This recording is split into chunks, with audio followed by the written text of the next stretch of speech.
फिर से प्यार हो जाएगा। आप सभी को मेरा प्यार भरा नमस्कार।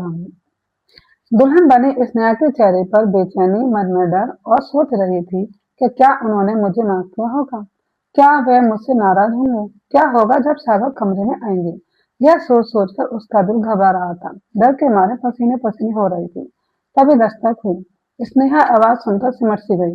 जैसे जैसे दस्तक उसके नजदीक आती जा रही थी, स्नेहा की बेचैनी बढ़ती जा रही थी। ना जाने क्या होगा।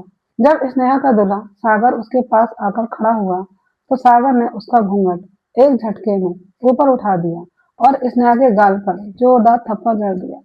स्नेहा के मुंह से सिर्फ एक ही शब्द निकला, मुझे माफ कर दीजिए। अपने पापा के साथ स्कूल से घर आ रहा सागर ज्यादा ट्रैफिक होने की वजह से सागर के पापा साहिल जी ने गाड़ी दूसरे रास्ते पर मोड़ ली। थोड़ी दूरी पर एक और स्कूल की छुट्टी हुई। सागर की नजर एक लड़की पर पड़ी। दो लंबी चोटियां, आंखों में काजल, होठ जैसे गुलाबी पंखुड़ियों के समान। पहली नजर में ही सागर अपना दिल हार बैठा। बस उसे ही देखे जा रहा था। एक पल के लिए उसे ऐसा लगा जैसे वह उसके सामने हर पल रही। गाड़ी जैसे ही आगे निकली तो सागर ने साहिल जी से कहा, पापा पीछे करो ना गाड़ी। साहिल जी ने सागर की तरफ देखकर कहा, क्यों बेटे, घर नहीं जाना? हाँ जाना है पापा। सागर बहुत अमीर परिवार से था। उसके पापा अच्छे खासे बिजनेसमैन थे। पैसा, शोहरत, इज्जत, किसी भी चीज की कोई कमी नहीं थी। सागर बहुत ही हैंडसम लड़का था। जहाँ से भी गुजरता लड़की उसे पलट कर न देखे, ऐसा हो नहीं सकता था। सागर अपने मम्मी पापा का इकलौती संतान था, जिसकी वजह से उसे भरपूर प्यार मिला। लेकिन इस समय वह अपना दिल हार बैठा एक सुंदर सी लड़की पर, जिसका उसे नाम तक पता नहीं था। सागर जब भी स्कूल से घर आता तो अपने पापा से उसी रास्ते से जाने के लिए कहता और उस लड़की को चारों तरफ खोजता। जब मिल जाती तो उसी को देखता रहता। साहिर जी को भी अपने बेटे के दिल का हाल जानने में ज्यादा वक्त न लगा। पिता ने भी कह दिया, उसे देखते ही रहोगे या अपने दिल का हाल भी उसे बताओगे? सागर मुस्कुराते हुए बोला, पापा आपको पता चल गया? साहिर जी ने मुस्कुराते हुए कहा, बरखुरदार हम आपके बाप हैं। 2 महीनों से देख रहा हूँ। सागर ने कहा, पापा अच्छी है ना? साहिर जी ने सागर के कंधे पर हाथ रखते हुए कहा, हाँ बेटे बहुत अच्छी है। जाओ अपने दिल की बात उससे कहो, मैं आगे मिलूंगा। सागर ने जैसे ही लड़की की तरफ कदम बढ़ाए, उसकी सहेली ने कड़क आवाज में कहा, क्या है, क्या चाहिए? इतनी समय से देख रही हूँ, मेरी सहेली को घूरते रहते हो। सागर ने हकलाते हुए कहा, तुम्हारा नाम क्या है? लड़की ने कहा, काजल। काजल नाम है? क्यों, क्या करना है? सागर ने बहुत प्यार से पूछा, और तुम्हारी सहेली का? काजल ने गुस्से से कहा, क्यों नहीं बताती? तभी उसकी सहेली काजल के पास आकर कहने लगी, काजल चले। उसने चुपके से सागर को देखा और शर्मा गई। चलना काजल। सागर ने उसका शर्माया हुआ चेहरा नहीं देखा और जल्दी से अपनी गाड़ी में बैठ गया। चलिए पापा, साहिल जी ने कहा, क्यों, क्या हुआ? पापा उसकी सही तो बड़ी खतरनाक है, मैं नहीं कह पाऊंगा। साहिल प्यार से कहने लगे, बेटे वो लड़की मुझे बहुत पसंद आई है, हमारे घर की बहू तो वही बनेगी। फिर एकदम ऊंची आवाज में बोले, कैसे बनेगी? आप तो कुछ कहेंगे नहीं, मैं ही सीधे शादी की बात करता हूँ। झट से सागर बोल पड़ा, पापा थोड़ी सी ऑफिस से चलना होता ना, शादी तो होती रहेगी। एक काम करता हूँ, कल से आप मुझे लेने मत आना, मैं साइकिल से स्कूल जाऊंगा और आऊंगा। साहिल जी ने ऐसा ही कहा, अपने दिल की बात आप खुद ही कहना। अगले दिन से सागर साइकिल से स्कूल जाता और उसे देखता, लड़के के पीछे पीछे उसके घर तक जाता, अपनी आंखों में उसका चेहरा भर अपने घर आता। लड़की भी उसे पसंद करने लगी थी, मन ही मन सागर को चाहने लगी थी।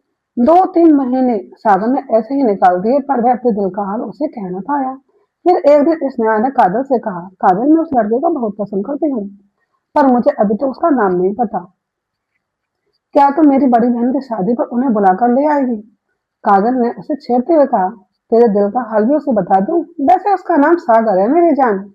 स्नेहा ने कहा, नहीं यार, यह काम मैं खुद करूंगी, तू बस बुला ले। अगले दिन काजल ने सागर से कहा कि क्या तुम मेरी सहेली से प्यार करते हो? सागर ने हाँ में जवाब दिया। काजल कहने लगा काजल कहने लगी, उसका नाम स्नेहा है।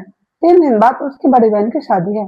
अपने दिल की बात कहनी है तो कह दो, या ऐसे ही उसके पीछे पीछे घूमते रहोगे? सागर ने काजल से कहा, क्या वह भी मुझे पसंद करती है? काजल ने झट से कहा, मुझे क्या पता। तो इसीलिए मैं तो इसलिए कह रही हूँ क्योंकि तुम कई महीनों से उसके पीछे पीछे घूम रहे हो। आगे तुम्हारी मर्जी। कहकर काजल वहां से चली गई। सागर ने मूड बना लिया कि मैं उसकी बड़ी बहन की शादी पर अपने दिल की बात कह दूंगा, फिर चाहे वो हाँ कहे या ना। सागर जब घर आया तो साहिल हंसते हुए मजाक में कहने लगे, और कहाँ तक आपकी गाड़ी पहुंची? पापा, गाड़ी तो वही है जहाँ आपने छोड़ी थी। उसका नाम आज ही पता चला है, मुंह लटकाते हुए सागर ने कहा। अब अभी तक अपने दिल की बात नहीं कह पाई स्नेहा से? झट से सागर बोला। एक मिनट पापा, मैंने तो आपको उसका नाम बताया ही नहीं। इसका मतलब? साहिल अपने बेटे को देखकर मंद मंद मुस्कुराने लगे।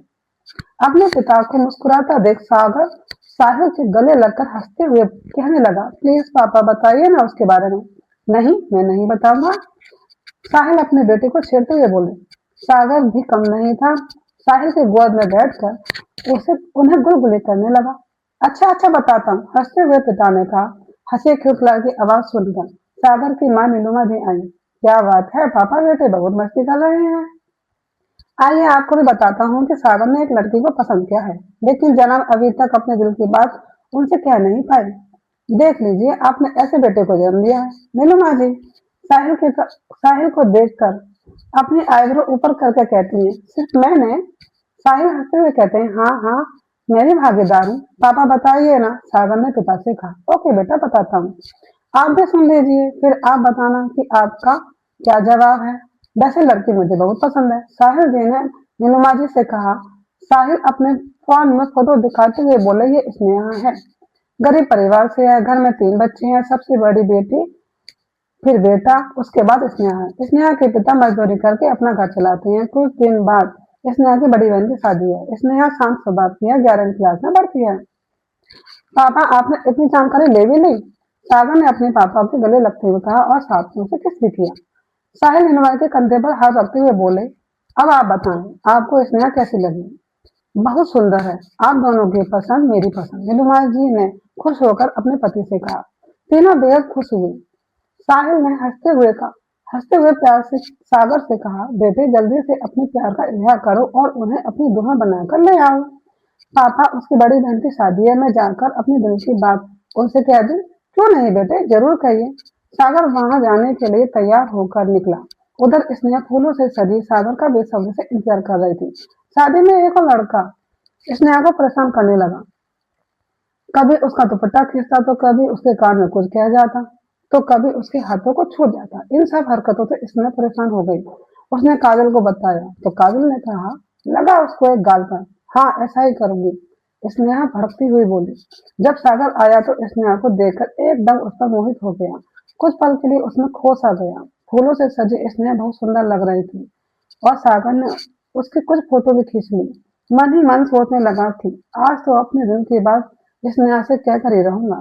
सागर स्नेहा के पीछे खड़ा होकर हल्के से उसका दुपट्टा पकड़ता है।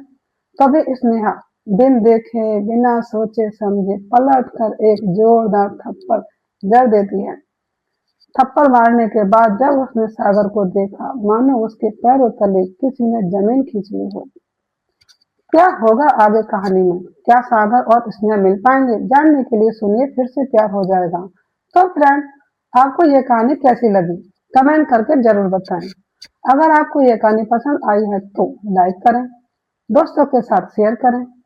आगे ऐसी कहानियों को सुनने के लिए हमारे चैनल को सब्सक्राइब करें, बेल आइकन दबाना ना भूलें। फिर मिलते हैं इसी कहानी के दूसरे पार्ट के साथ। Thank you.